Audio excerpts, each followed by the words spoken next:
How did I get here? Hi everyone, it's Cameron. Today I'm on the couch because we're gonna have a little bit of a chat. If I'm being honest, recently I've been a little burnt out.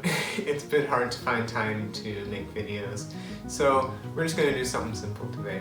I'm gonna go through all the videos that I've made over the years, and I'm gonna pick out kind of like the top 10 models that I've made over the years. Now I have done something kind of like this a little while ago. I did showing top 10 models by other people, but I figured I'm gonna try doing my own models because I feel like that deserves a video. So you can kind of treat this video as like top 10 videos on my channel that you can go and watch later.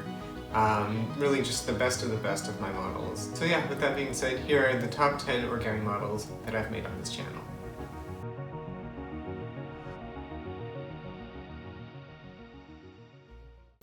Alright, so starting off at number 10, we've got my Origami Jack-in-the-Box. This is something that I designed a few years ago, and I thought this was a very original design. I don't know really how I came up with it. I think I was trying to come up with just an action model because I was looking at all my models that I've done and realized I haven't really done an action model. And I thought Jack-in-the-Box was pretty original, but of course, if you look up on the internet, there's a few other ones, but not as common as like, I don't know, a ninja star or something, so I thought that was pretty cool. Also looking back at it, I thought it was kind of an interesting process starting from essentially a big strip of paper and kind of folding from that. That might be an interesting way to look at models, to not think of it as just like a square, to fold it into a strip and then kind of work from that, and you have like all the detail from when you fold it, like you still have the two corners or something. Anyways, I thought it was cool. You can find this model in the description, and with all these models I'll put them in the description and I'll say the ranking of them so you can go try them out.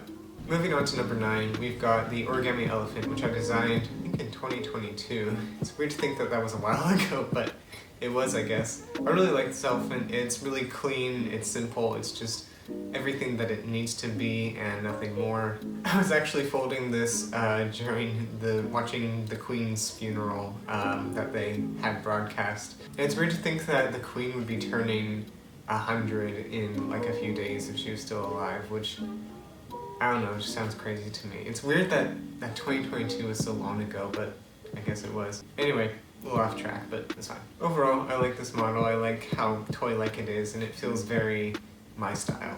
Moving into number 8, we've got my Origami Cougar. This is a little bit more recent. This was during a phase where I was kind of in a hiatus of origami. I just couldn't figure out how to design anything for like a few months. And I think I was really focused on this idea of a cougar and I just couldn't figure it out. And then someday I was just able to figure it out after quite a few different versions of the cougar. I think I went through like, I don't know, 4 or 5. Maybe that's not a lot to some people, but that's quite a few for me. Usually if it doesn't work for me the first time, I'll give up on it. But I decided to stick with this one, and I'm glad I did. I really like the technique that I used to make the legs, and I've done that in future models, and I'd like to continue doing it. I think it's a cool way to make legs, but it's very hard to teach. But yeah, doing a cougar was very high on my bucket list, and I'm glad that I got to make it.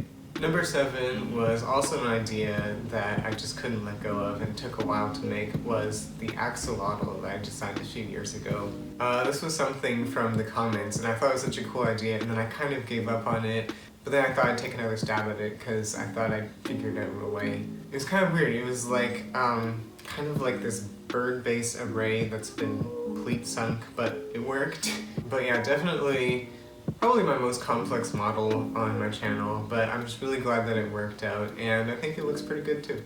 Number 6 is my origami mouse. Now, this model would be higher because I really like the shape of it and just how the eyes have their own color, and it just felt like a very me model. But I'm putting it in number 6 because after finishing the model I found out it's the same base as one of Joisel's mouse, and I was kind of let down by that a little bit.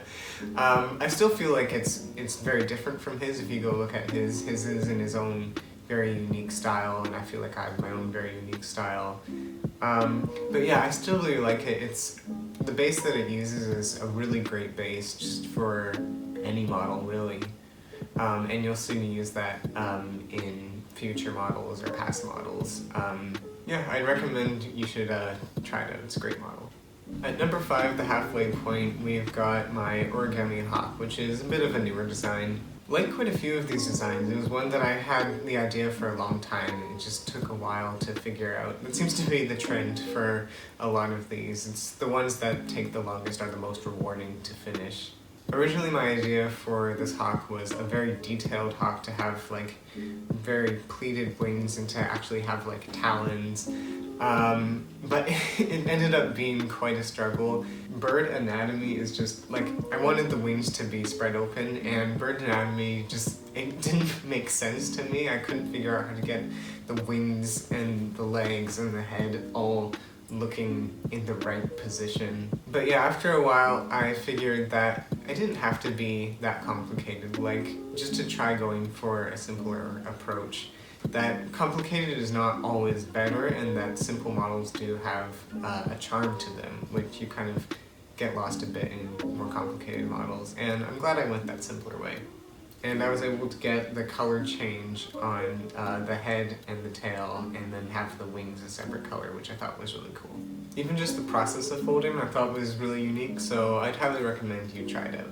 Alright, now for number 4, we've got my origami $sign. This was not like the other ones where it was like a design idea that I had for a long time, and I spent off and on periods of working on it. This one worked pretty well actually, which I'm very surprised about. This was just like a shower thought because I was trying to figure out something to fold for March, and I find just thinking about holidays kind of helps. So I thought of gold coins because of like the gold coins and like a cauldron for St. Patrick's Day.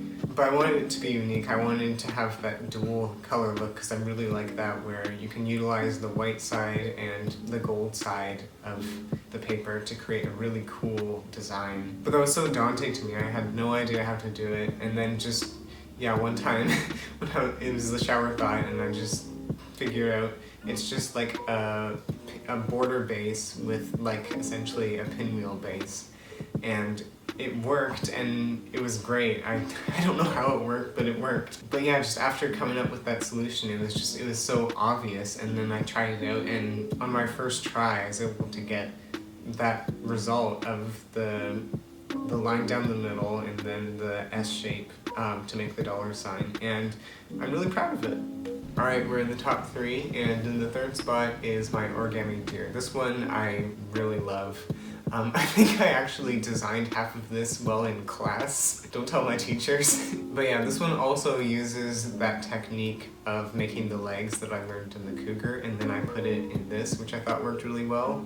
But then it also has a number of other interesting mishmashes of techniques, like near the end, it's like near the end side of the deer, it's more bird basey, but then at the top it's kind of very pleated and almost like a grid, which is really weird, but they mush together and it works as a finished design. And I just think that mishmash of different techniques works really well, and I think the finished result looks very me and very my style, which I really love. In 2nd place, we've got my origami bear. This is something that I made quite a while ago. I can't really remember the design process on this actually, but yeah, it follows the same kind of base as the mouse, and I think that bear is where I got the idea to use that base for the mouse. It's a really great base just for any model again, and the folding process is just so intuitive, at least for me. And it really just comes together really nicely. And I love the finished product, how it has that same roundness as the mouse, which you don't often get in origami, and I feel like it really elevates the model to the next level. One little downside about this model is that I was showing it to someone and they thought it was a hippo, which, I mean, I guess I can see why, but I don't know, I'm not gonna let me down. I still think it works as a good bear. But yeah, designing a bear was on my bucket list for a while, and just having it finished was so rewarding, just to see that I've made something. And that's what's really rewarding about origami design, is just to have an original thing that you've made and to essentially make it out of nothing, just a square. I think that's the real beauty of origami design in general. Alright, we are at number 1, we are at the final top model, the one that we've all been waiting for, or you just skip to the end, don't lie. I know some of you have skipped to the end. It is the Origami Super S.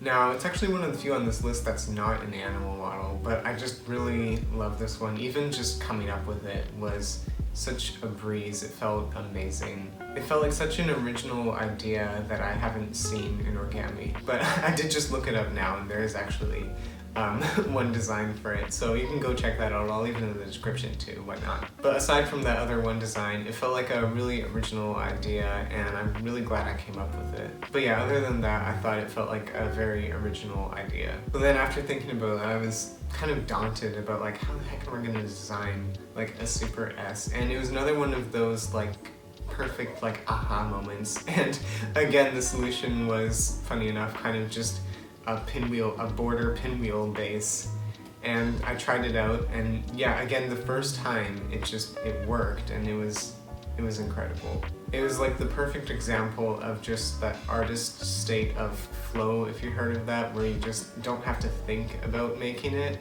And it was just really great to have that. And I love the finished design. I love how so true to the original Super S it looks. And I think, I don't know, it just looks really cool, I think. So yeah, of all of the models that I've done on my channel, that one's probably the best one that I think I've done. So yeah, that is currently my list for my top 10 models. I would highly recommend giving them a watch, giving them a fold. And yeah, I'll see you next time. Bye.